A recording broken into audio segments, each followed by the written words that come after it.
who don't know, I live in Lexington, Kentucky. I work at the state capitol in Frankfort, Kentucky, which is about a 40 minute drive. 35 minutes if I have my way. 40 if there are other people on the road.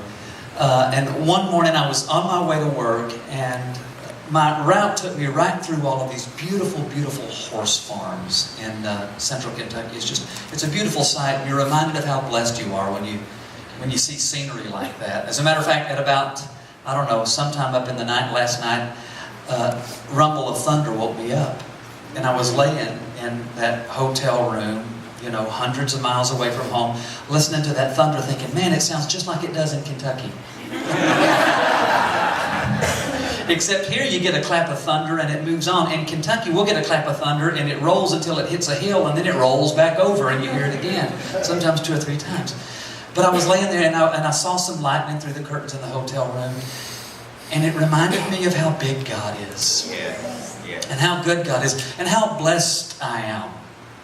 And that all goes back to what I started to say when I wrote this song. In a lot of communities, especially the ones that we're most familiar with, a lot of us, we take on this victim mentality.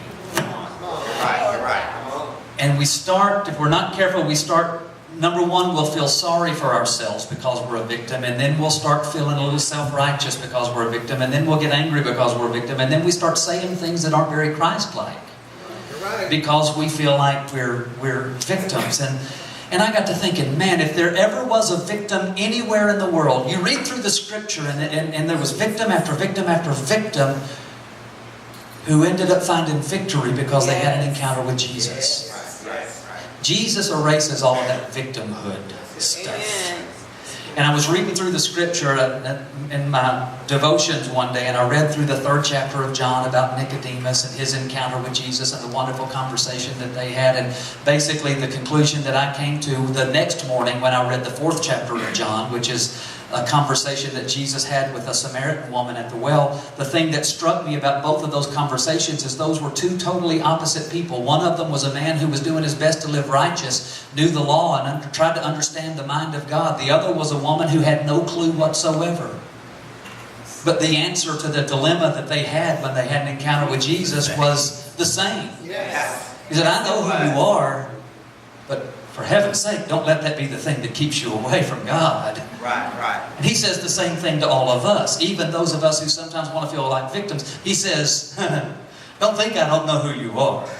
I know exactly who you are. I know what's going on in that head, and I know all of those struggles, and I know when you wake up in the morning and you're worried about the day, and I know when you lay down at night and you're worried about the morning. And he says, I know all of those things, but hey, I know who you are. I know who you are. Now don't let that be the thing that keeps you away from me. And that's what was going through my mind, and it was actually a moment of personal epiphany or revelation or something for me, and that's when I think I finally got it resolved within me that God knows who I am. Yes. And still extends the invitation to know Him and to walk with Him. And that's the reason I get all excited when we start singing songs like At Calvary, because man, I've been there, to Calvary.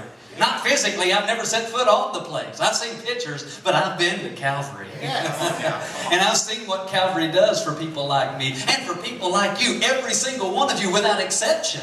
I've seen what God does for people like us and people outside of this place. The kind of people that we all know and grew up with. Thank God for that. I didn't come to preach.